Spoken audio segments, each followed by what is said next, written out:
So I'm Writing a Novel is the show where you join me, Oliver Brackenbury, on the journey of writing my next novel, from first ideas all the way to publication and promotion. In this one-man reality show, I'll share with you my ever-evolving thoughts and feelings on how I write, being a writer, and everything that entails at each stage of the process. I'll also answer listener questions and, sometimes, interview special guests. If you're the kind of person who likes to learn how things are made and get to know the people making them, then this is the show for you. Last time, I did a story consultation with author Nathaniel Webb. He bravely trusted me with an incomplete, work-in-progress, first draft of a sword and sorcery story he's working on that he felt he was having some concerns about. I read through it a couple of times, then read the story for you, and then discussed it with him. With you listening in, you naughty voyeur. What? Where's this going? Anyway, point is, I really enjoyed doing that, and judging by the reactions online, it seems a lot of people who listened really enjoyed it. So I thought, hey, why not do one more of these before returning back to some of these, story outline episodes and interviews and things that I've been doing before to this. Which brings me to our very first returning guest, Matt John. Yes, co-host of the Rogues in the House podcast, a very popular sword and sorcery podcast, if you haven't heard of it already. He is also a published author, having sold many short stories and written extensively for the Conan role-playing game. And I know he's got a story coming up in, I don't know the exact issue, but definitely one of the upcoming issues of Tales from the Magician's Skull, essentially the flagship sword and sorcery magazine. But if you want to learn a lot more about Matt and his thoughts and feelings about sword and sorcery, then aside from listening to his podcast, you can go back to episode 21 of this one to hear his interview. This time around, it's going to be all about a specific story of Matt's. The name of this story is The Gift of Galah. As Nathaniel's story was like 1,100 words of an incomplete first draft, so this tale is on the opposite end of the progress spectrum. The Gift of Galah comes in at about 3,800 words and was, at least as far as Matt was concerned at one point, finished because he submitted it out to somewhere, and alas, it was rejected. Let's be clear here. There is no shame in being rejected when you submit a story out into the universe, because frankly, rejection is part of the game and it's going to be way more of what you experience than acceptance. But understandably, it has left Matt wondering, how could the Gift of Galah perhaps be improved before he sends it out again? And so, like Nathaniel before him, Matt is being very brave by letting me read this story in its entirety to you, and then share with you the discussion he and I are going to have about how to accomplish that. Before I read The Gift of Galah, let me just say I do appreciate you might not be in the mood to hear it. You might just want to go straight ahead to the conversation and infer from context, what elements of the story we're talking about and what happened. If that's how you feel, cool. Just skip ahead to 25 minutes and 55 seconds, and you'll be right there for the critique and all that stuff. Otherwise, if you'd like to hear the story first, just keep listening. All right, without further ado, I bring you The Gift of Galah by Matthew John. Anduin sat in the rain, watching his sword arm twitch. For weeks, the little spasms had wormed their way along his muscles, rising, falling, rippling, a constant reminder of his waning strength. Throughout his days, he'd faced men, beasts, and altogether stranger foes, but nothing brought cold fear like these twitching limbs, especially since he knew what they meant. He rose on shaking legs and steadied himself. Then he drew his sword, testing his grip. Weaker still. Soon he'd be unable to swing it at all.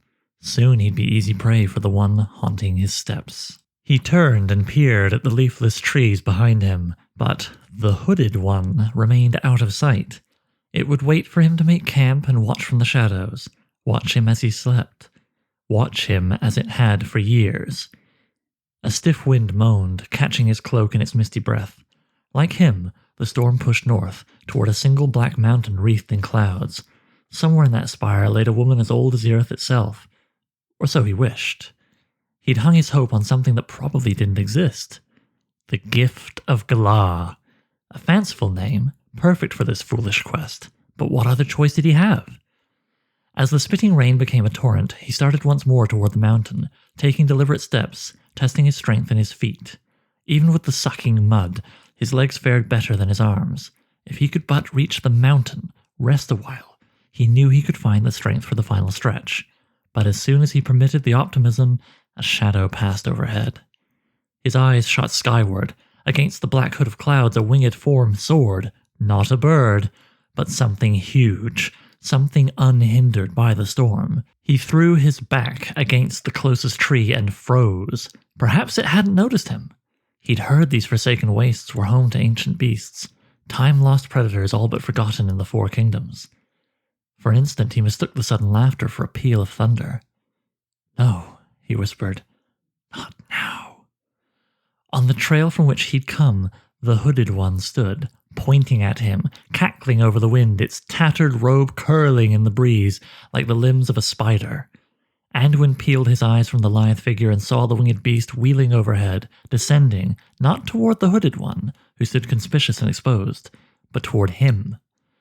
"Let's see you master this beast, fool," the hooded one said, gasping with mirth.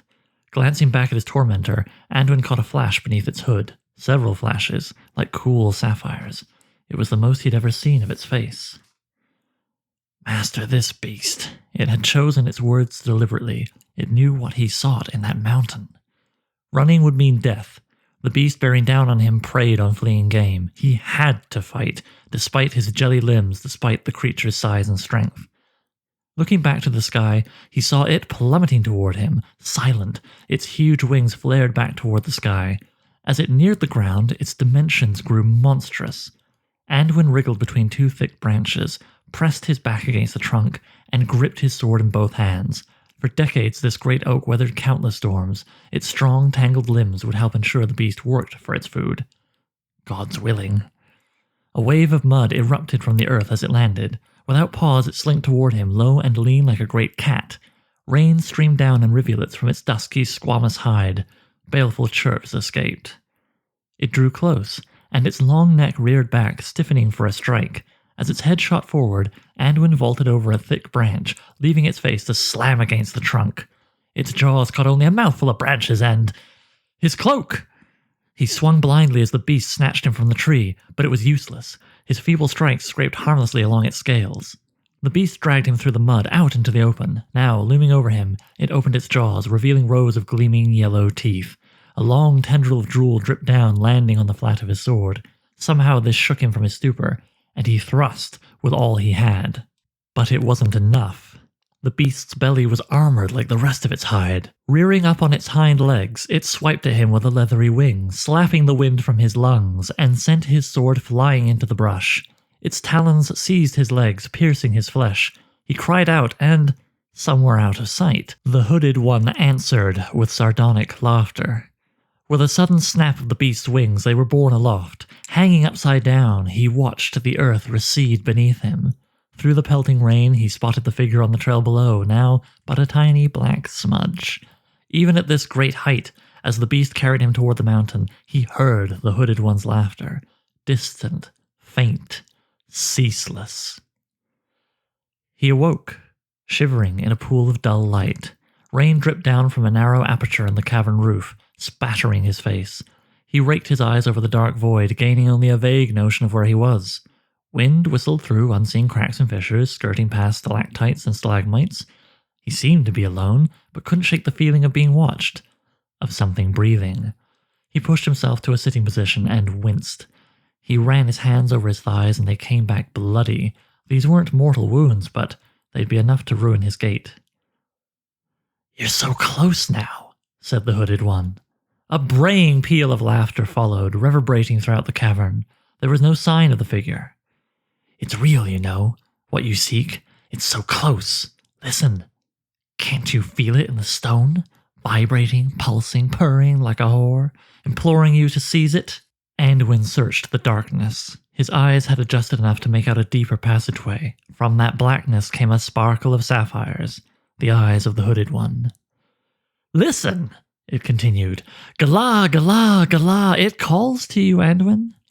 He pressed his hands against the hard stone beneath him and felt a thrumming vibration. "Come, Anduin, I'll show you the way. You can finally do what you've lusted for all this time. You've left everything behind, your wife, your children. Make your sacrifice worth it." He had banished all thoughts of his family. Every hour, blurred images tried to worm into his mind's eye. The crow's feet of his wife's smiling face, the gap between his daughter's teeth, moonlit fields of fireflies.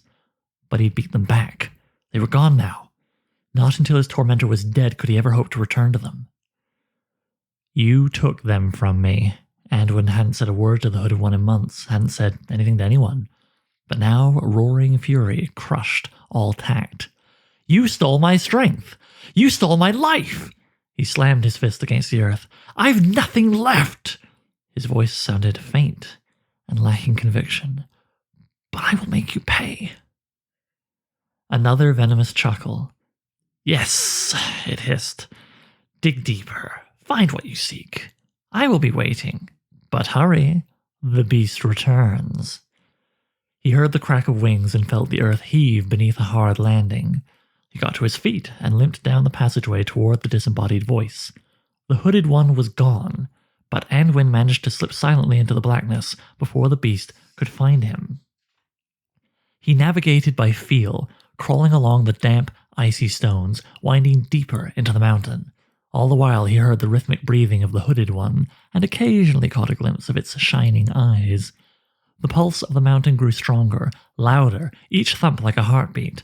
The earth gained its own voice and sang Galah in unison with the Hooded One's breaths. They were leading him into the bowels of the giant. For thousands of years, this great spire had vomited gouts of flame, smothering one civilization after the next, punishing those who'd forgotten the fates of their forebearers. Eventually, the belly of the beast emptied itself, leaving only an uncanny pearl at its center, the gift of Galah. According to both Tamariz and Parthrarian legend, whomever seized it could wield the cruel, potent might of a long-dead beast lord. Galah, a savage god made flesh. With this relic, he'd harness a power wholly alien to the weak sinews of men. And Anduin knew well the fragility of flesh. The Hooded One had robbed him of his strength without so much as a touch.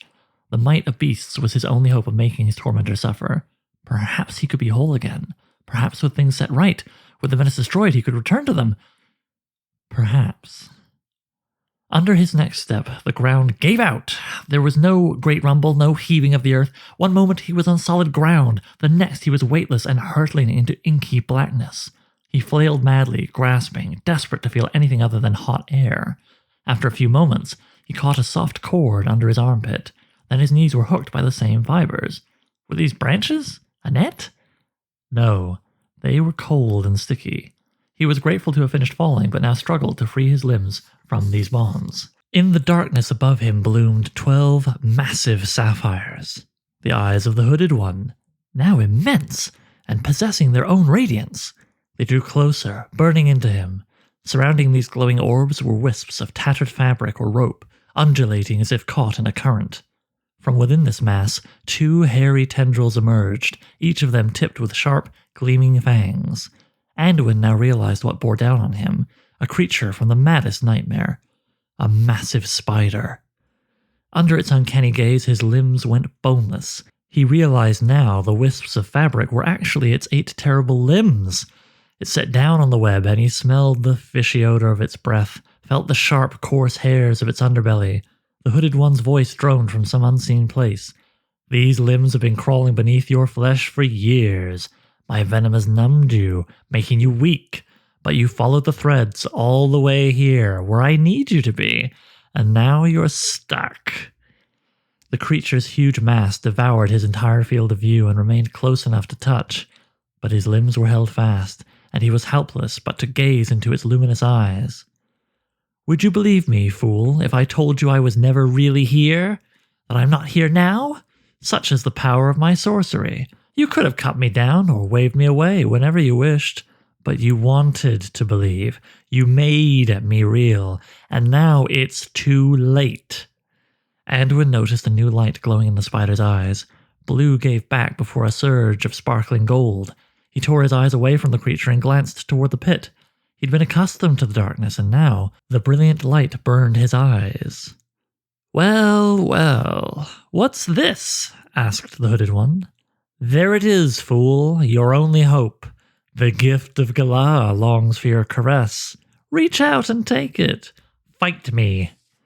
Ensnared as he was, Anduin couldn't even hope to jump to his death. He wrenched at the sticky bonds, kicked out with his wounded legs, all the while averting his gaze from the nightmare creature looming above. He turned enough to face the light and felt a great warmth wash over him.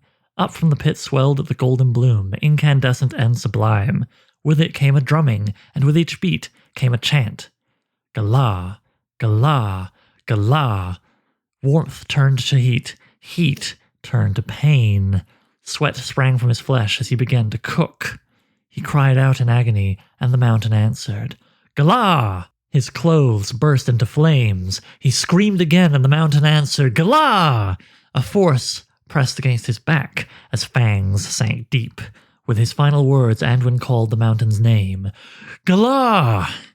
And the mountain answered. Drums sounded in the distant trees. The hot reek of jungle filled his nose. He dragged his tongue across his teeth, tasting blood, wanting more. He gazed down at his limbs. They were familiar, yet somehow strange. Arms thick as oaks, covered in dark, silver-flecked fur. Legs short but mighty. He leaped and caught a branch, pulling himself up with awesome strength.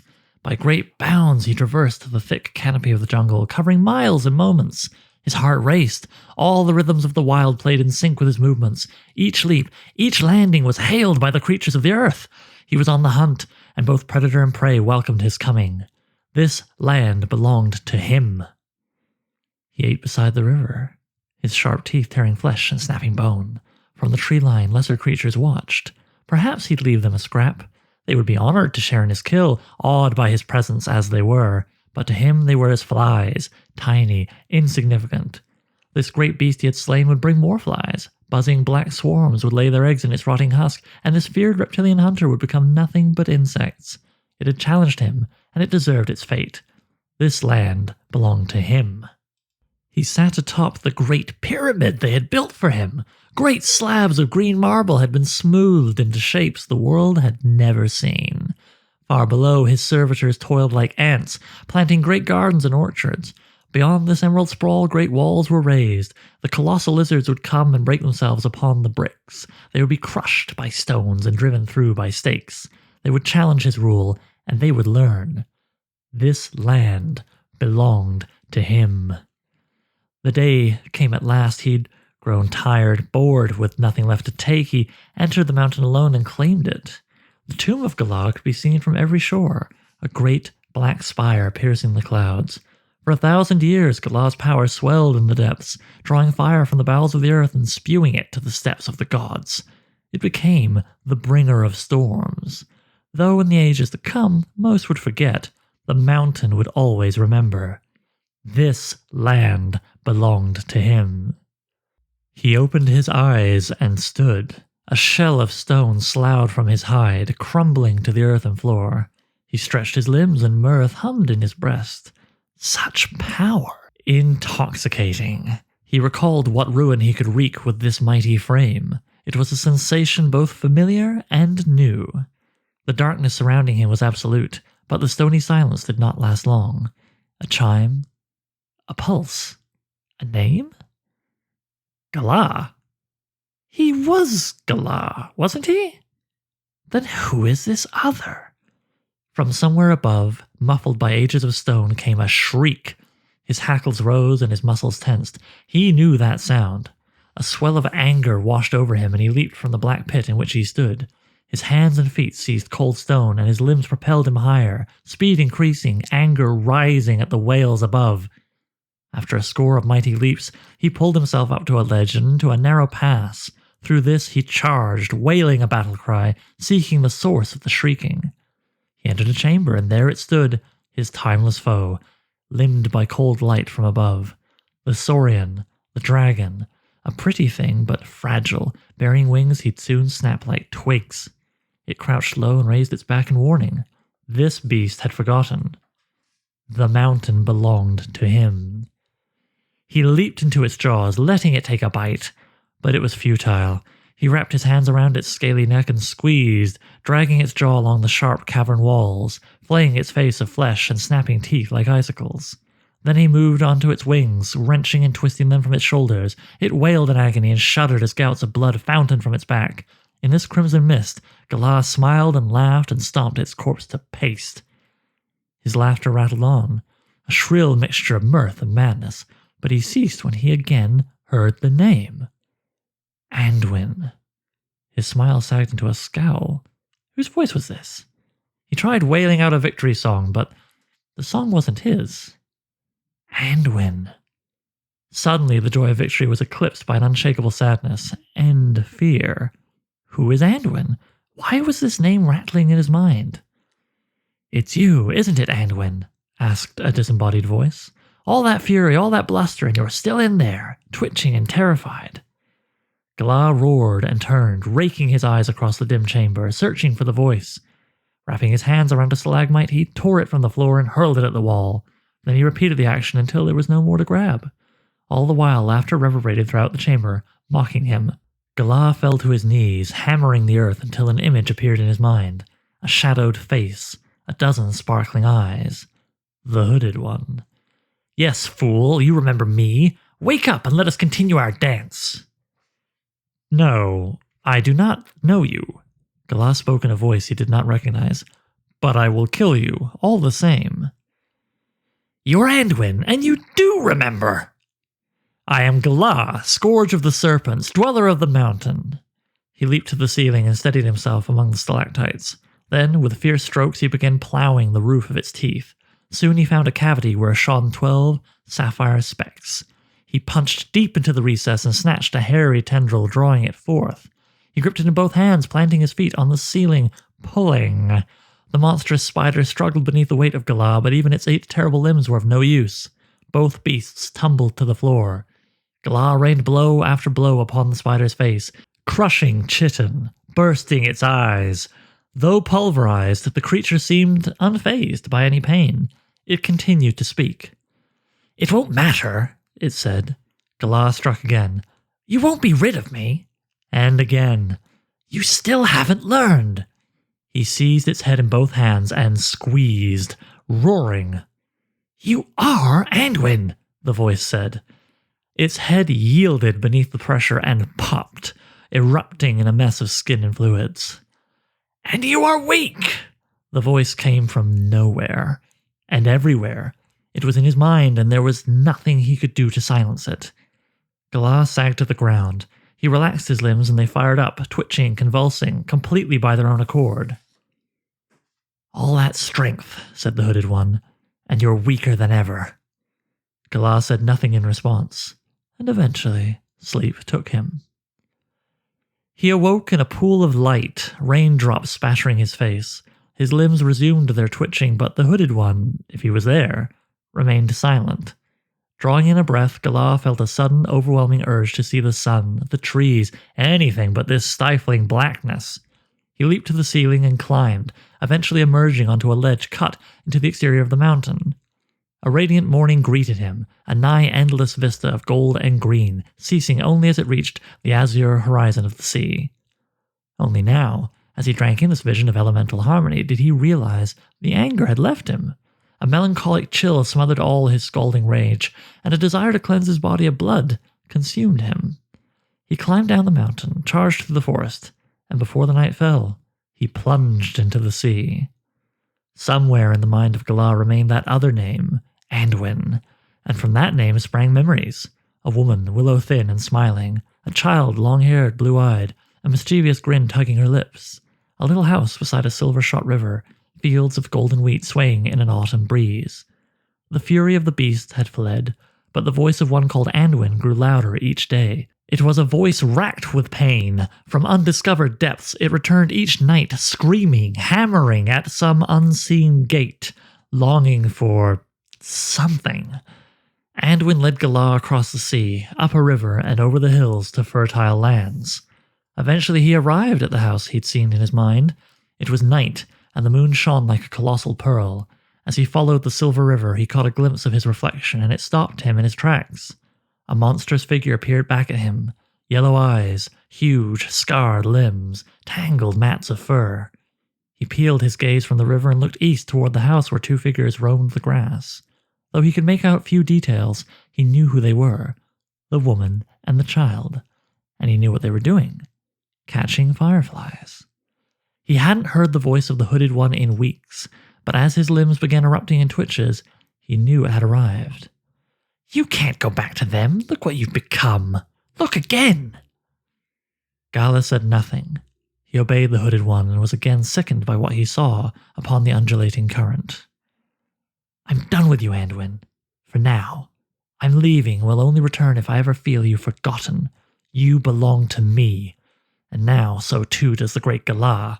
If you ever forget, I shall return. Though, the hooded one paused and released a faint chuckle. I was never really here, was I? The rush of the river seemed to grow louder then. Galar looked back to the house, at the distant figures digging among the grass. There was nothing for him here. He turned back the way he'd come.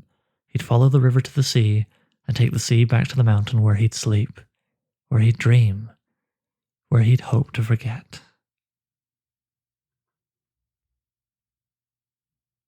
Ah, well, there you go then. Okay, let's go discuss this story with Matt. And here I am once again with Matt John. Hey, Matt. Hello. How's it going? Not too bad. Thanks for joining me. I do rather like that I recorded an interview this morning where my cat dropped a big fat barf beside my feet while I was doing that. And then just as we came to do this, your cat's got you. Yeah, yeah, he blasted out 2 long, hot streaks of fresh food. And right now, you probably can't hear it, but the litter box in the little powder room, some creature's digging through that right now. So. Amazing. Both ends. Well, let's just hope that's not a visual motif for this story. No, I liked it. But it's a metaphor. But yeah, before we get into like feedback and all that kind of specific stuff, could you tell me roughly where the idea started? Like, what was sort of the first image or theme or line that just popped into your head and you're like, I gotta follow this? Okay, so hold on to your butts and hold on to your hearts for this one, because this is it's actually probably the most weirdly personal thing I've written, and I think this is maybe why this story isn't what I need it to be, perhaps, or perhaps why it hasn't found a home, or any number of things. Anyways, my brother took ill last year. He caught, I don't know if you catch it, but he got ALS and he passed away as my big brother, and so it was a very traumatic thing for me, obviously, and our whole family, etc. I'm not trying to start on this horribly dour note, truly. No, it's where the story came from. Yeah, it's true. And like, I've always been very strong with my mental health, I always felt. Anyways, that whole, his whole situation affected me, as you would imagine. And then I started to get like overwhelming anxiety, like health anxiety, feeling like, oh my God, the same thing is going to happen to me. And what does that mean for this and for that? And my brain decided, hey, Matt, you know what you need to go with that? Some muscle twitches. All right. So yeah, because the anxiety can cause that, right?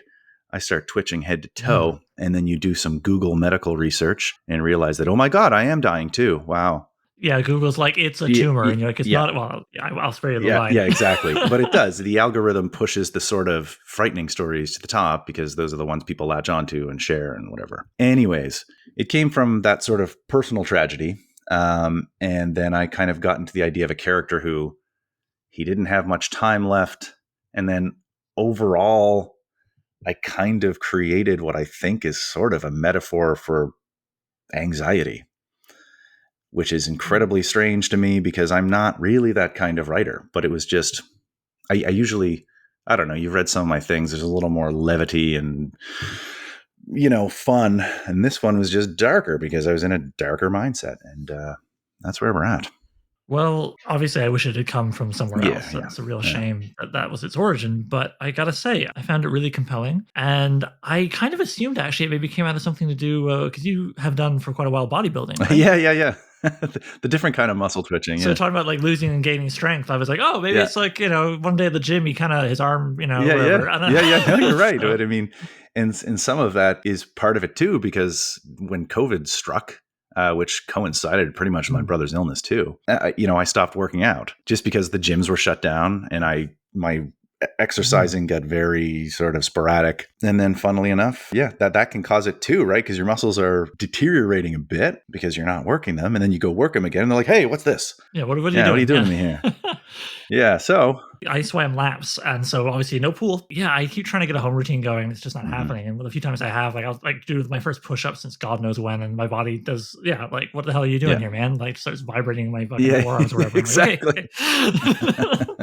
I submit. Yeah, exactly. So, and I mean, Oh God. it's not something, any of that I really talked about too much publicly, but it's also something I'm at a point with where it's kind of therapeutic to reflect on it a little. So, yeah. Yeah. So let's talk this weird story. Yeah, I mean, me not knowing that, my notes come from a place that hopefully will not feel, I don't know, intrusive or anything. But thank you so much for sharing that. I appreciate that was very personal. Yeah, and do not worry about that in terms of your Yeah. criticisms or anything like that. Like we're good to go. Yeah, as you alluded to, listeners, I worked with Matt on another one of his stories earlier this same week, and so yeah, we've got an idea for boundaries and stuff already that we'll probably push a little bit. Let's see how that goes, though. So first up, like I said, overall, I enjoyed the story. The whole weakening of the body horror aspect of it really grabbed me. I also just straight up like any story where a giant friggin' bird or dragon or something like plucks a guy off the ground. So I just simple pleasures. Yeah. I like that. I liked him being taken back to its lair. That was fun. And a third thing I'll mention is that I also really enjoyed the repeated line of how this land belonged to him, and the montage of history that kind of went with it. Like I thought it had a good rhythm. I thought it was engaging, and it was definitely like better than, I don't know, the hooded one like steps aside to give a speech about the history of this land. We've all read. Yeah, the villainous monologue info dumps. And I mean, I'm guilty too. Sometimes I pop those into stories, but I try to just like really pepper those out because it is a useful storytelling tool to have someone talk to a character and reveal information.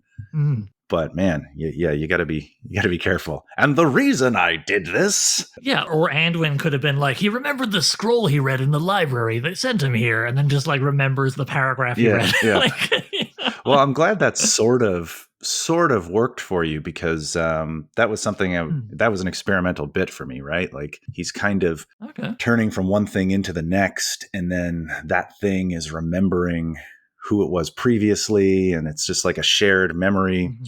A little, maybe slightly Robert E. Howard with the is it James Allison stories, where he's got that sort of like it's like a past meets future, and one of the stories I'm thinking of is called Children of the Night, I think. Anyways, cool story. You should read it. Totally blood soaked, but it goes to this guy kind of experiences this weird bloody history that he didn't actually experience, but it's like in his ancestry, or I don't know. It's wild. Yeah, that might have been in there somewhere when I was doing that. I don't know. All right. Before we get into the main notes that I have for this, and let me say that I don't think there's like one big hole for us to plug, one big terrible mistake where I just sat there being like, oh, Matt, and shaking my head. Like, I do think there are ways we can tighten this up, and there are going to be kind of like a theme or two to my feedback. Sure. But yeah, like pretty tight story overall. However, before we get there, I'd like to quickly touch upon, as much for the listener as yourself, because I liked some of the stuff that came out of our discussion of Knife Fight, the story I looked at earlier this week, that I also think is somewhat relevant here, though not as much because this is so much more polished a story. So yeah, I once again will advise, the first thing I do with my edits is Control F for that, then Control F for but. Because if there's one thing I've learned, B-U-T, there's one thing I've learned, I gotta find that but. There's one thing I've learned, it's that any sentence with the word that in it, read it to yourself, then read it again without the word that, and 90% of the time, it works fine. So it's just kind of dead air, and it just kind of changes the rhythm in the sentence in a way that probably doesn't help. Similarly with but, and also like a lot of sentences, there were at least two I think I spotted in here that began with the word but. If you killed that word, it not only you didn't miss it, but it made the statement like kind of more declarative. It felt a bit less like the second sentence was arguing with the previous one when there wasn't really anything to argue. I also find if you have a lot of like this comma but that so and so, which again not so bad here, but I remember it was a lot of that Knife Fight. It does kind of create a herky-jerky rhythm as you're reading, where you're like, well, this first thing I'm reading might not mean as much because it's going to get sort of half contradicted or ameliorated by the next thing. Right. So like back and forth. Listeners can't see my head going back and forth. But anyway, I would just reiterate that advice. I think it's good stuff to do. And there was a little bit of that here. Yeah. The other thing is I double checked because I was like, am I crazy? No, you can. You can, the English gods say, you can start sentences with the word and or but. However, if I had a Jeff Goldblum voice, I would be deploying it here. Just because you can doesn't mean you should. Yeah. And I'd recommend against it, if only because I wonder, like I know for sure actually that there's like a non-zero amount of readers and editors out there who will think it is an error. And And it's a small change that in most cases, again, you don't lose anything by changing how that sentence starts. So just might be a small thing that you might have had, perhaps some of the people you sent this to, it might have been a small points against when they were like, oh, you can't start a sentence with that, like regardless of. Yeah, sure. Yeah. So yeah, anyway, like small niggling things, but such as copy editing. Yeah, oh, exactly. And those particular, I don't know, errors or whatever you want to call them, are things that tend to, because it's so familiar to me, right? When I'm reading it and writing it, that it's it's the fresh eyes concept. And I can't, I think maybe when I'm reading it back, I don't even really read it. It just sort of clicks in my brain, right? Yeah, no, this is why it's good to have somebody else look at it for you. Exactly, because you just kind of clip over it. I will add one more word to this, which is not so egregious, but I have now seeing it in a couple of your stories. I'm thinking, okay, this is another one worth bringing up. Mm-hmm. I would Control F for somehow. Yeah. Because I find the way it crops up in your stories, like it's being used as an intensifier, not so much a allusion to mystery, like somehow a thing happened. It's more just like somehow, and it seems, like, let me give you an example. Like on the bottom of page 3 of the story, where the beast is on top of him, right? And you've got, I'll read a little bit before here. The beast dragged him through the mud, out into the open. Now looming over him, it opened its jaws, revealing rows of gleaming yellow teeth. A long tendril of drool dripped down, which I love, landing on the flat of his sword. Somehow this shook him from his stupor, and he thrust with all he had. Yeah.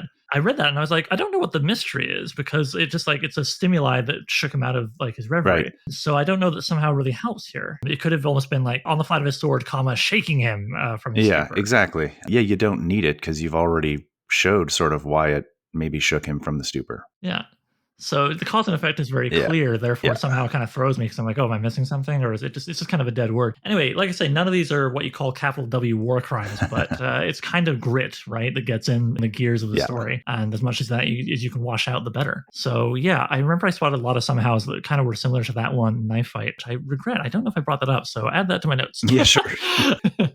Do my work for me. But that's probably the last copy editing thing I'm going to bring up, but I thought that was a good one to do so, because I'm sure there are listeners out there who do the same thing. It's interesting that you found more of it in Knife Fight and that Knife Fight felt less polished, which I think is probably a testament to the time. That's about 2 years, 3 years old almost when I wrote that. And so you learn these little lessons along the way.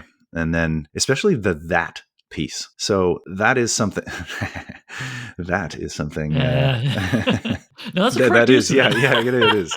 But there's times too where it doesn't matter. Like I've even learned that same trick, right? Since I'd written Knife Fight, where you just remove it and then it seems fine. But like I have, and maybe this is something other writers suffer from. There's this confidence piece where you're like, I'm pretty sure it's good, but I just can't tell. Like I can't have the fresh eyes. And that's why I feel like I couldn't be an editor ever, because I'm too indecisive. Well, yeah, I mean, that's why it's always good to find an editor like me. Whatever. Anyway. So, or a buddy or whatever. But yeah, of course, like you just, certain words become kind of invisible to you. And also what you mentioned about, I think, confidence is definitely a part of it. Like that was something particularly with Knife Fight, I felt like, okay, this is like someone who's having trouble with confidence in their statements. And so there's a lot of this, but that, I don't want to be too definitive because I don't want to mislead the reader, because I don't want to accidentally tell a story incorrectly, and as I say, way less, like way dramatic reduction in The Gift of Galah. So, hey, awesome progress. That's about it for the copy editing, really. Like I say, like, this is a more polished story and it shows. So awesome. Now let's get on to the meat and potatoes of what I want to talk about with you. Now I've got a bunch of stuff I'm going to kind of throw your way, and ultimately my philosophy is I'm not here to tell you how to tell your story. I'm here to try and give you tools and inspiration to help you execute what you want to do. So I'm going to speak in definitive statements because it is fillery and time consuming to put, but that's just my opinion, at the end of every statement that comes out of your mouth. Yeah, exactly. Like, here's one thing I would say up front is, especially if you're like a really new writer, you can never turn your nose up at the editing process. Like there are probably a handful of humans in the world who are perfect at writing and editing their own shit, but that is very rare. You have a lot of blind spots, and you've got to be able to take the criticism, and not even so much the criticism, like if you think of it as advice, right? All of this stuff is going to make your work stronger. And you also need to consider that writing is a massive, what do I want to call it? Just in terms of the medium, there's so many lessons and dynamics, and it's not stuff you can just learn overnight. It takes time. And when you have someone that you trust who's doing the editing, it pays to look around, I guess is what I would say. Find someone that works with you, knows what it is you're doing, because you could hire an editor. work with them and they don't really get what you're doing, because there is that piece, right? It's not just someone telling a crappy writer that they're crappy, because that happens too. Yeah, I've had that experience a long time ago in a screenwriting course where I basically was told to write like the teacher because he felt that he wrote well and therefore everyone should write like him. Yeah. Which is the exact opposite experience you ever want to have. And I've never forgotten it. Yeah. And yeah, like you say, like there's so many moving parts. Like you and I were talking on Discord last night about the whole like grammar thing and being like, sometimes a lot of this is just trying to keep it all in your head and you need someone else to remind you like what's a gerund or just like basic ass rules that like you're not done for forgetting because there's just so much to remember. And you even learn a thing, implement a thing, and then forget the thing because you hadn't implemented it long enough for it to become, part of your everyday writing. Muscle memory. Yeah, exactly. And then you're like, oh, wait, yeah, that is the rule there. I think we looked at the difference between less and fewer, which seem very simple, right? If you can count it, it's fewer, but not if it's a singular. I think that's what we discovered. Anyways, so boom. And now I feel like I'm never going to forget that now. Yeah. Yeah. So there you go. Yeah. And honestly, I would say there are 0 humans on Earth who can perfectly write and edit their stuff, if only because years ago, I worked at a comic book shop. And there was this one small new comic book company called Avatar Press. And they were just brand new and they had incredible names. They had Grant Morrison, they had Alan Moore, like all the big boys of comics that you would want to read. And I was like, how are they getting these guys? Like they're nobody. And then I discovered that their whole thing was that they did no story editing. They would check for typos and otherwise just be like, go for it, Alan. Yeah. And Alan would be like, excellent, tentacles and sex. And also weird Egyptian gods and finger sculptures. Yeah, and more power to you, Alan, and others that I read. But it sort of told me I'm like, everybody needs an editor, especially the people who are too big for us, sometimes others to want to say no to them. I think we've all read stuff like later works by really respected authors we've really enjoyed, and you're like, boy, they needed someone to say no here and there. Totally. But, all right, like I said, there's no major one glaring, he did this thing wrong and this is bad. But I do have a couple sort of themes to my stuff here, and I'm going to go through it and see, whatever grabs you. If you want to ask questions, we can go deeper on something we can. And yeah, hopefully I'm just kind of reminding you of and or showing you some fun tools that can help bring this to a higher level. Yeah, sounds good. So my first suggestion is I'm going to go out with the biggest, wackiest suggestion first. Why not? With Knife Fight, you were like, I wrote this in first person. I'm not sure. Should I put it back to third person? And ultimately I was like, yeah, keep it first, What if this story was first person? The reason I suggest that, right, is because there's hardly any characters. So it's not like, one guy has to observe a complex plot spanning kingdoms and courts. Also, it's so in that guy's body and mind. A very close third POV. Yeah. Yeah. But what if first person, and what if even present tense, really put the reader, I know not everybody's into that, so I can see the eyebrow moving, and that's all good. It could be first person, past tense, whatever, like I said, your story. But even if it seems insane to you, consider it, because first person, present tense, have us be, he is the ride. Yeah, you're right. Him and his body and mind is essentially the ride you're putting us in for the duration of the story. Why not put us right into the ride instead of kind of sitting on the ride's shoulder? Yeah.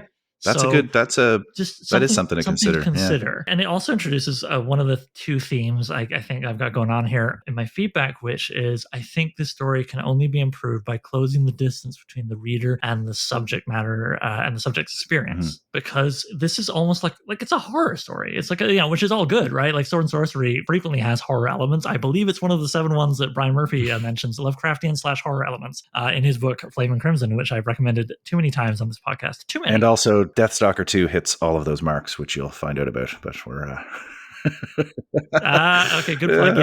Yes, and the currently, as of this recording, the latest Rogues in the House episode. Yeah, check that out. It's funny. You can hear Brian Murphy.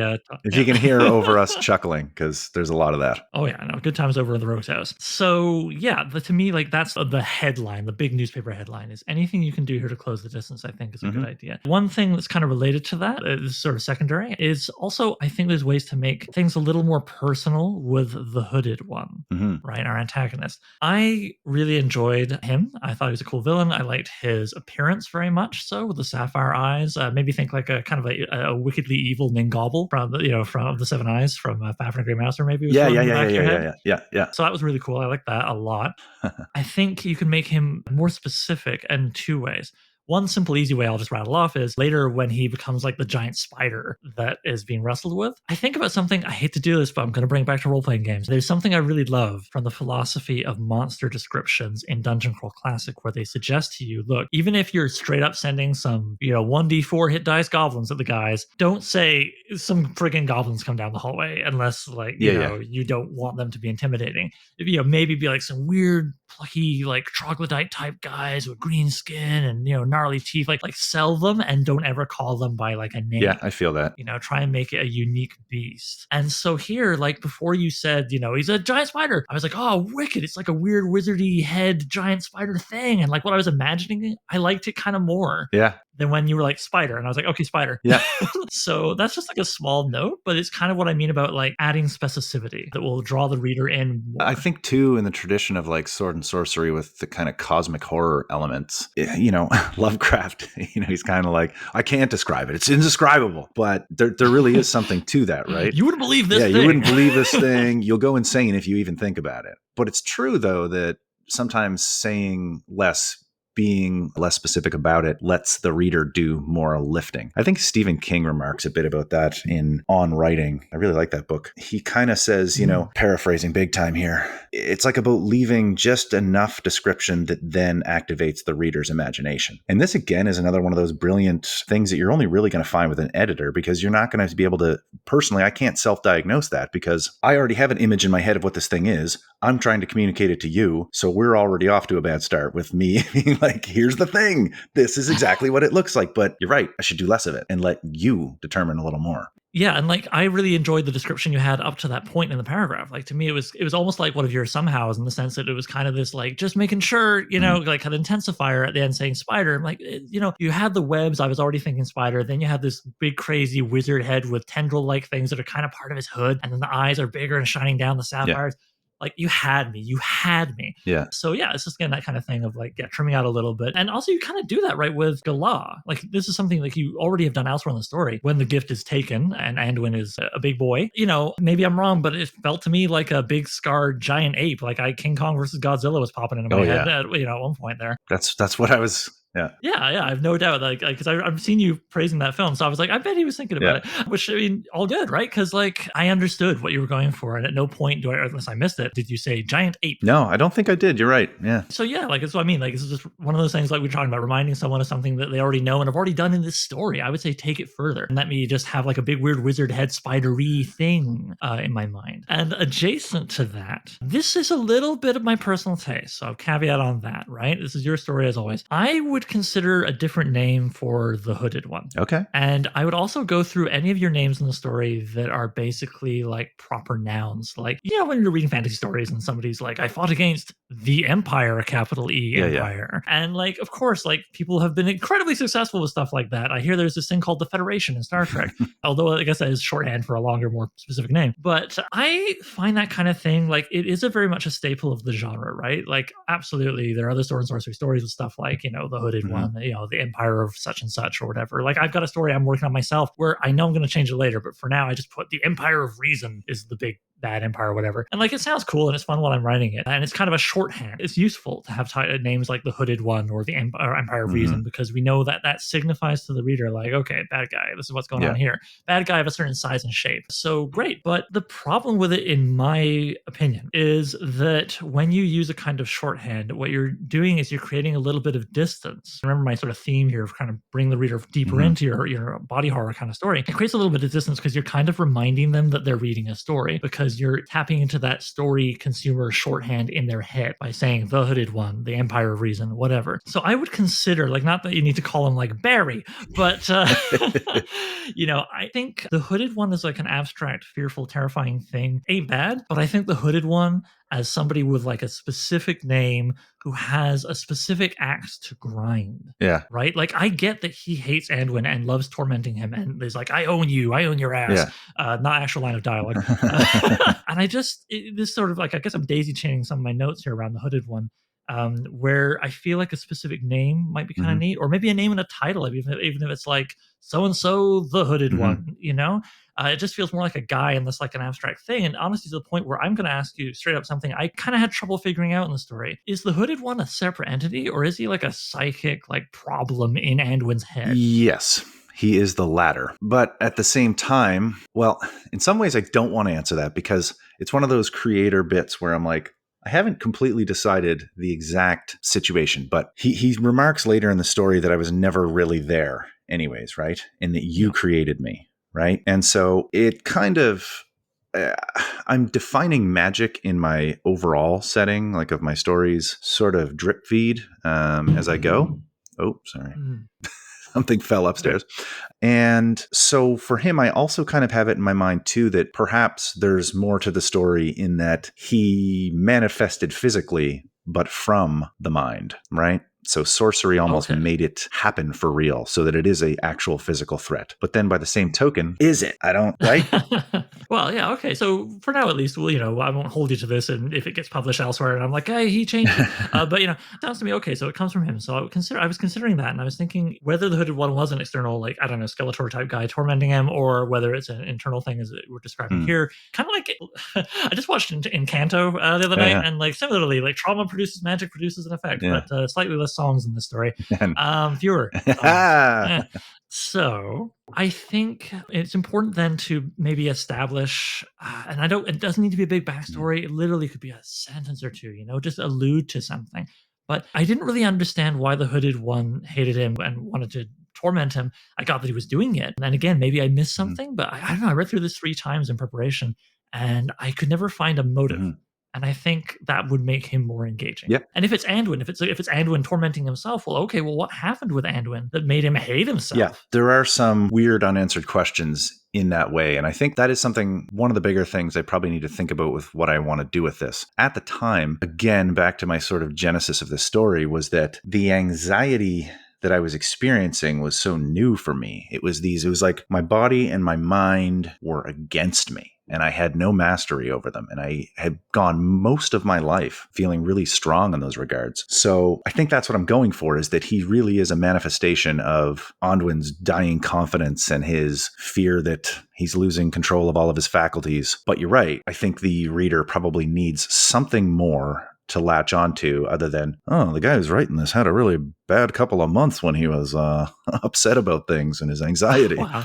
If you'll forgive me, like I had the screenwriter talk, it kind of needs an inciting incident. Like what broke his confidence, what nudged him along, and to save you from the risk, I think, perhaps of expanding the world of this thing, because I don't think it really needs to be expanded much. Although, funny enough, I have a suggestion along those lines coming down the pipe.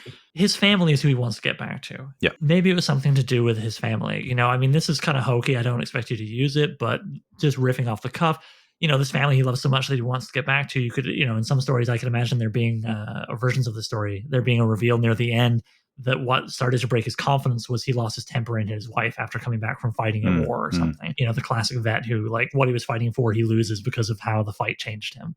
Again, that's just off the cuff. There's 100 other ways it could be explained. And I think even in my mind, I had not precisely that, but that whatever was happening with him, like the Hooded One or the anxiety that got underneath his skin, affected how he was dealing with his family and how he was, absent and whatever else. And so in my mind, it was that things got so bad, he had to leave. And he just, right? Yeah. But yes, the reader doesn't know that. And the reader, I think, needs a little something more that exists in my head. I got to share more of it, Yeah, which, I mean, it's a little scary, right? Because this comes from such a personal place for you. But there you go. If you're gonna dig deep, dig deep. So that's one end of it there. And the other end of it, in terms of what I think a reader could use, I liked the ending. But I would like you to consider 2 things related to how this story ends. One of them is, and again, like especially now I know where the story was coming from, I totally get it. Like, you were processing emotion in your writing, which it works great for the writer, but sometimes it's not enough for the reader. And what I think the reader could use potentially to give this story more kick is like a statement. Like, you have very strong themes here to do with anxiety and the body and so forth, as we've been discussing. What I couldn't find was like a thematic statement. I don't know what the story is perhaps arguing. And it can be a dark story and still have to kind of say something. And it can be saying something dark, or it can even kind of slip in something light near the end through the family. But it's something that it's too late for Anduin. You know, yeah. it doesn't have to be a happy, affirming It's ending of bleak. like, and that's how you beat problems. Right? Like it Yeah. is bleak, almost nihilistic. And part of why I chose this story, because I had a couple on file that are weaker and need work, but I chose this one, I think, because in my mind, for this experiment we're doing here, it really does show that a writer can become too emotional on things to destroy the mechanics of a thing. Not destroy, that's probably a little intense, but like your emotions can Maybe omit. Yeah, or- exactly. You can't, the more emotional you are about a piece and the more personal it is, I mean, for me, I think the more of that those sort of lapses can slip in there. So I think that is a good point. I don't necessarily want it to be that bleak. Like at the time, it really was the darkest patch. And I have a few stories from the last couple of years that sort of speak to it. And then stuff I wrote after was very much like a nice bomb of fun sort of adventure tales. So I don't really want it to have a bleak ending so much. I kind of want, I mean, maybe it's a darker tale and it's going to stay that way. But I feel like there needs to be some kind of a theme. So you're not just like, well, what the hell? Everything sucks and people die. This is Cormac McCarthy. Like, what are we doing here?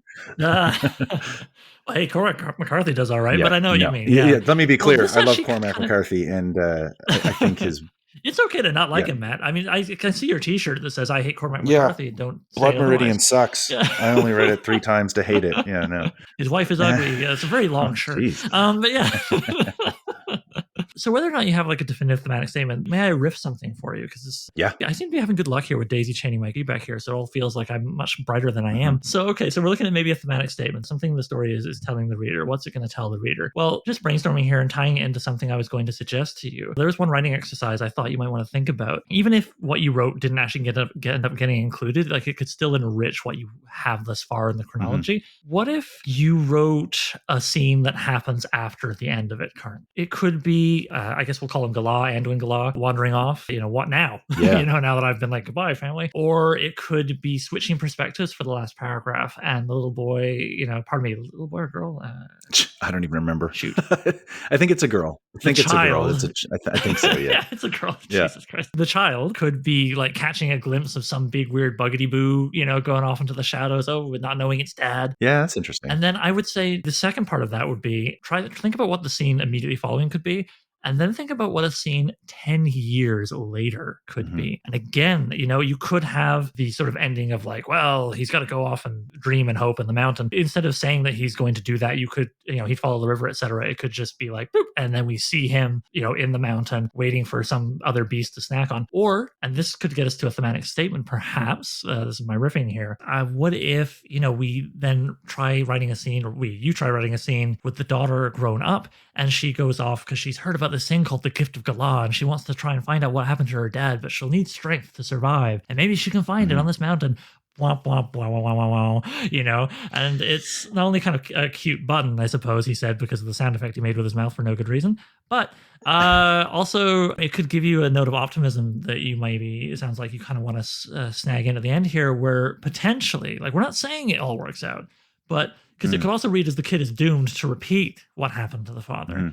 But it could also be read as the kid is going to save the father, which is a classic theme, kind of event. Yeah. Maybe that could or be what even you're looking for here. Yeah, and I like the idea perhaps of making that indecisive. But when you were talking about that, an image just kind of popped in my head of this girl, maybe late teens, shows up at the base of this mountain, right, with a sword, and she's, I don't know. I would have to go back in and get sort of into the voice of that story. But even something, a small vignette, not unlike the weird little history ones that I peppered in there, to kind of have, she showed up at the mountain, maybe her mother died, and then she goes and, I don't know, add a little more doom and gloom there. Gotta kill Or those she found, parents.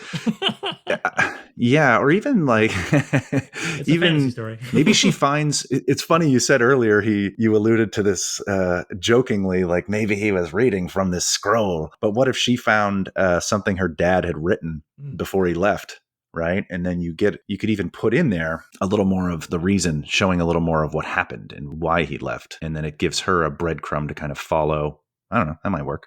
Yeah. I would say if you do that, make it as sparse as possible. Like something he carved into the Yeah. table at home, just before he left, Yeah. like a Yeah. Yeah. word. And then it's taken to these years Yeah. to like investigate and expand that word into enough knowledge to know what the hell it means and where to go. Yeah. Not putting in like a dear daughter, if you're Yeah. reading this, you must know. Nothing Yeah, like or that. like No. one day my mother sat me down and told me I'd get hair where there was no hair before. Also, dad vanished, and there's something called the Yeah. gift of Galah. Anyway, puberty's a bitch. Yeah. Yeah. Maybe that's the truth. Maybe this is just a weird metaphor allegory for puberty. He turns into the ape man. Everything is I'm kidding. puberty. That's one thing I've learned in life. What? So okay, so I want to slip this in before because I know I'm go going for to it. forget about it. This is the working title for this was Altered Beast, like the Oh. Sega Genesis game.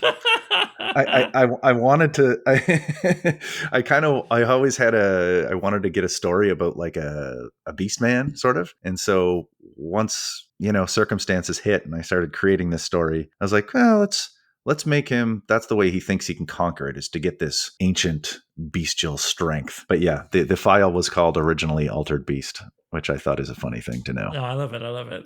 Yeah, that may be the gift of Sega.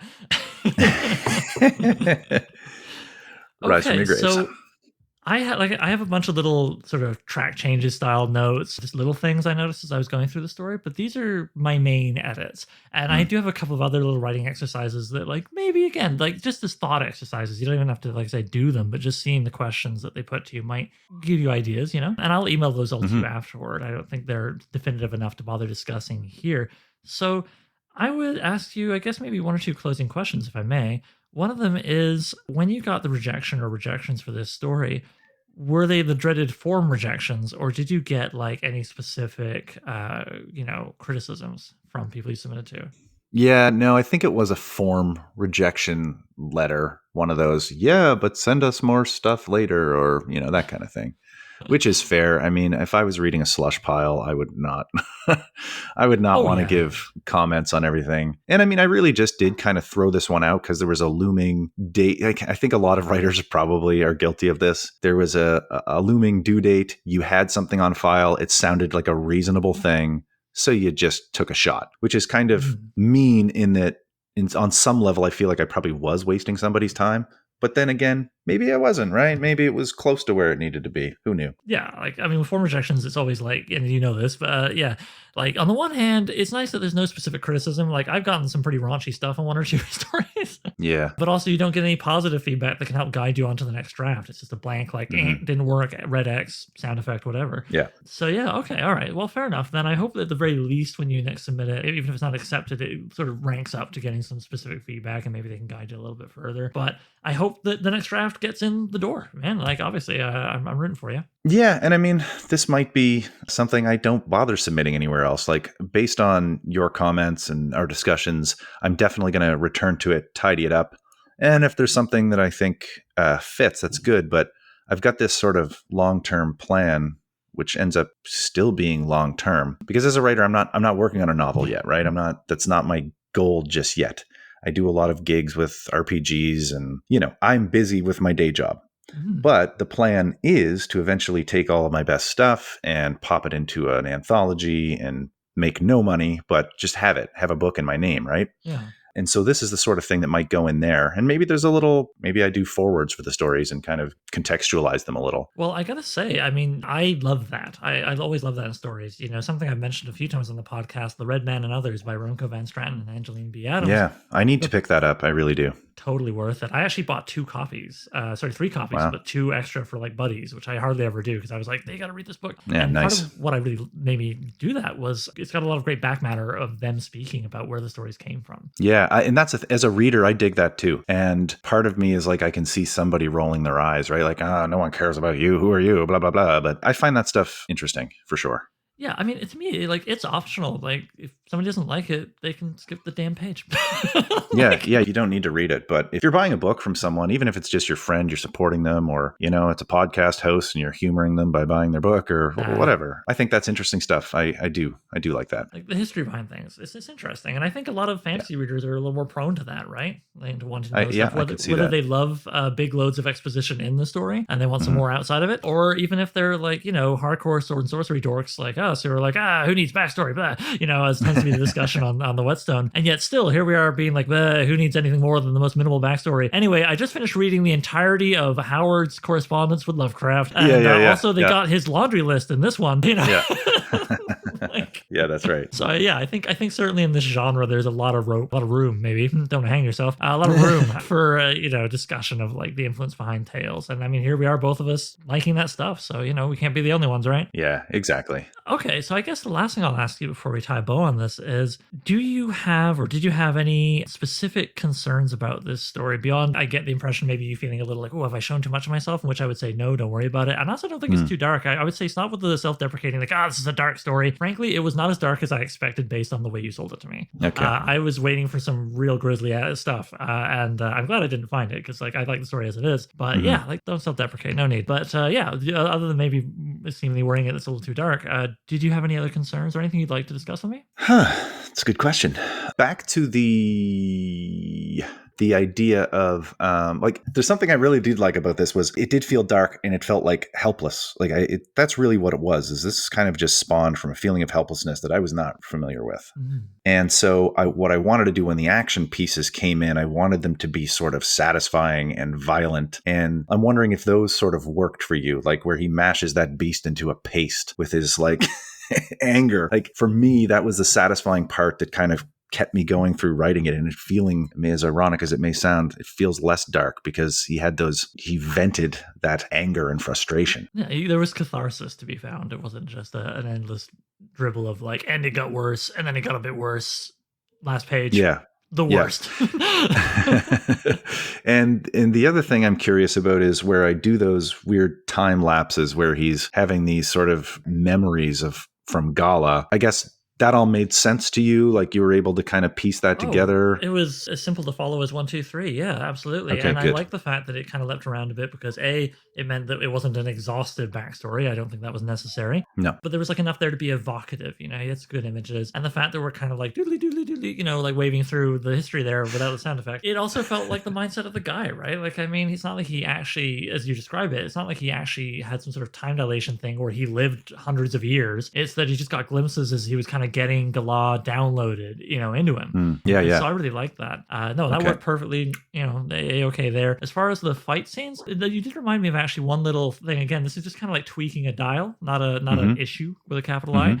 But I think given the nature of the story and what your goals are with it, I would go back over the fights and see, like, just in the other interview I was recording today, I made the same damn comment. So sorry, anybody who's listened to those 2 episodes back to back, but it's relevant here too. I think about how and why people write badly written fight scenes and how that kind of ties into how people do the same thing with sex scenes, in the sense that with both, we don't actually have the visuals, right? And so sometimes the temptation is to be like, and then that went there and that went there. And the guy went, ugh.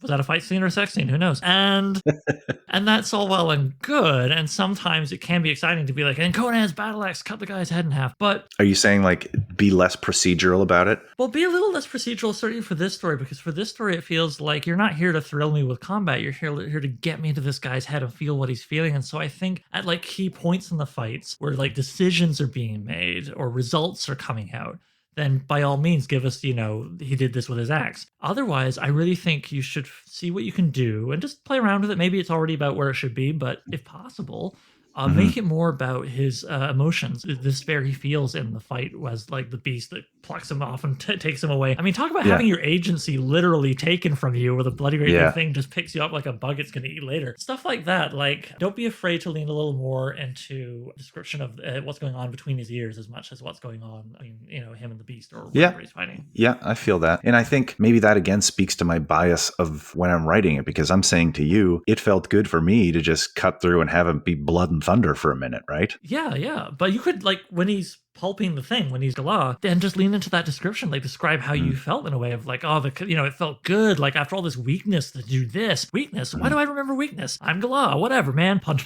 Yeah. Yeah. Donkey Kong punches is what that looked like. But yeah, no, it's true. And I mean, that again this is me selling your brand here. I get not brand, but your services is that's the sort of thing that's really tough to pick out as the writer. You're going to have certain blind spots about it. For me, it felt good for me to write it satisfying, like I said, blood and thunder combat, though it doesn't necessarily serve the rest of the story. So yeah. And absolutely. And to take the heat off you for a second, I'm almost done reading through a chapter at a time as bonus episodes for the podcast on Patreon. There's a Patreon, folks. Ooh. My first novel, Junkyard Leopard, which features a lot of like basically sort of grindhouse violence in various chapters. And there are points, and it's always against like really corrupt, like rich people who suck. And so, me writing this book, I was maybe mad about corrupt rich people who suck. And so it was kind of cathartic for me to be like, and then she puts the hammer through his clavicle. It's pretty bad. He goes, ow. He says, ow. And I know like one of the big things I did with my edits later, and probably could have done more, but hey, it was my first novel, was to take it a bit out of the rote repetition of that stuff, because it was me, the writer, getting off essentially, but not necessarily putting something that would get the same feelings into the head of the reader. Yeah, exactly. So, and it can also lead to repetition. I definitely I remember one reader was like, I like the story, but I get it. They're rich and they're jerks. I was like, I just wanted to make sure you didn't miss that. Yeah. So you caught that, did you? Yeah. It's just me being like, they're jerks, just typing it over and over. So yeah. No, it's always good to get another person to look at it, whether it's me, who hasn't actually mentioned it in the recordings yet. Yes, dear listener, I am available for story consultations like these. I enjoy doing them, and you can give me money and I will give you help. I hope it doesn't feel crass for me to say that, but yeah. Well, here's something I want to say that aspiring writers, new writers may not always think about, is that if you're going through the rigor of writing your own story, getting it polished, you think it's great, you're finally happy with it, you put it away for a week and looked at it again, and you're like, yeah, it's still good, and then you submit it, I would suggest, if you got a little extra cash, hire an editor before you submit. Like, honestly. I know if you're submitting short fiction, you're not in it to make money, man. It's not going to happen unless you're a very established writer. And then, like you say, you can be one of those who dodges content edits and you'll get paychecks and that'll be fine. That's rare. So spend some extra, like, honestly, the rates that we worked out are completely reasonable. I have my day job. This writing thing is a hobby. So it is worth it for me to pay someone like you to get the story in better shape before you submit it. Because then, even if they don't like the story overall, or they don't want the story overall to whomever you're submitting it, they will at least see fewer of those blemishes, and it'll stick in their head as like a tighter draft, and that might be memorable for them too. So I would say go ahead and invest in your story before you even submit. Pay someone to edit it if you can. It's worth it. Well, I appreciate you saying that, Matt, not only because, it pushes my services, but also because like I would say that too, but I would sound incredibly biased right now.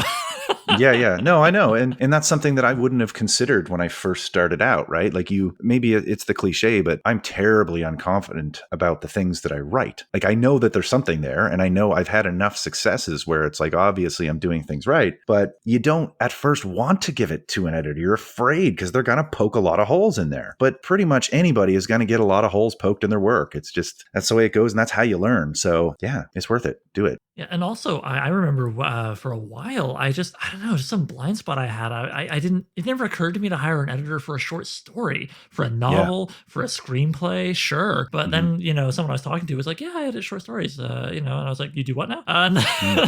You bother editing something so short? And they were like, yeah, why not? It's easy. It takes way less time. I was like, God, of course. So I turned around right there on the spot and hired them. Yeah, and then if you're the person too who, if you're cutting your teeth writing short fiction, which that's what I've been doing, it's not as expensive. Right? If you're doing this piecemeal and you've been working your ass off on something, throw a little extra change at it and get someone to read it. And it's not that expensive. And it's not even that time consuming to go through the edits and the comments. And you will have a tighter story at the end of it. There's no question. Well, yeah, exactly. As with the time and energy quotient of short stories, it is a smaller investment. Yeah, it is. And a good way to get yourself started. And also, if you're not really experienced working with editors in general, because that is something that is good to learn. Certainly in screenwriting, I had to really learn a healthy healthy respect and relationship with feedback early on, because people Yeah. won't want to work with you Yeah. if you throw a tantrum or whatever about it. But also beyond the obvious emotional quotient, it's this thing of getting better at learning how to take the advice in and apply it and bring as much value out of it as possible. When I got feedback from that editor, who is the one I'm thinking of, is if you go back to the first episode of the podcast where I talk about the short story that birthed this novel project I'm talking about. Mm-hmm. I mentioned, here's the editor, and I give the feedback they gave me, and you'll notice it's really thorough, partly because the editor was a great editor and really gave me lots of stuff to work with, but also because I kept those notes. I have kept all of the notes I've ever gotten on my stuff and date order in a file folder that I can then go back through and remind myself of lessons that I maybe have forgotten temporarily, or remind myself that I am getting better. Exactly. I'm not just, pushing a boulder up the hill that keeps falling back down over my feet.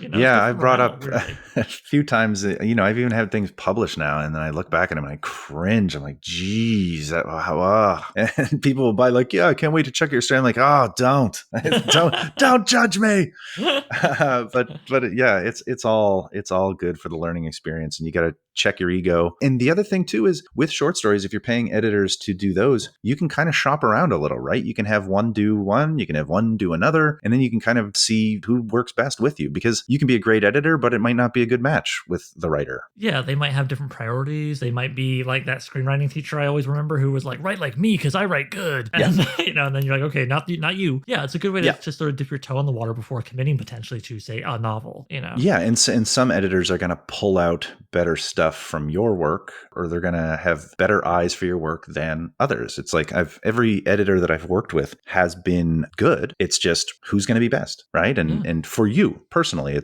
that's kind of how I feel. Yeah. Yeah, no, absolutely. It's starting to make it sound almost like dating, but yeah, it's absolutely a personal connection kind of thing. And like so much like networking, like finding a job, like there's so much in life. Yeah. Yeah. And honestly, I'm not, you're going to think I had a great experience with the edits you sent back. This has been great too. So I would recommend your services. And he did not tell me to do that when we started recording. Don't worry. I have no power over Matt. He's in a whole nother province, which for international listeners is like a state, but bigger and more loosely governed. And it sounds like something you'd say more with an English accent, a province. Well, is that true? I don't know. Oh, dear.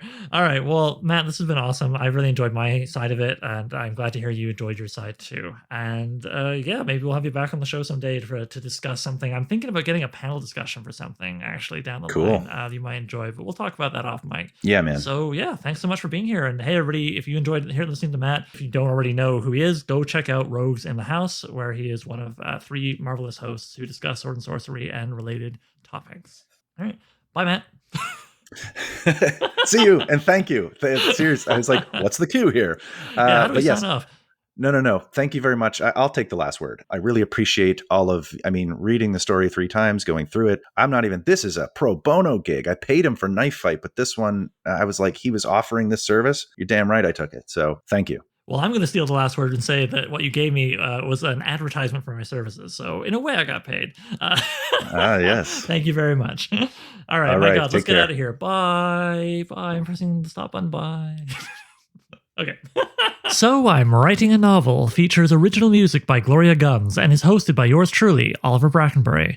If you'd like to submit a question, then please email it to soimwritinganovel@gmail.com. Bonus points if you record yourself and send me an MP3 I can cut into the show.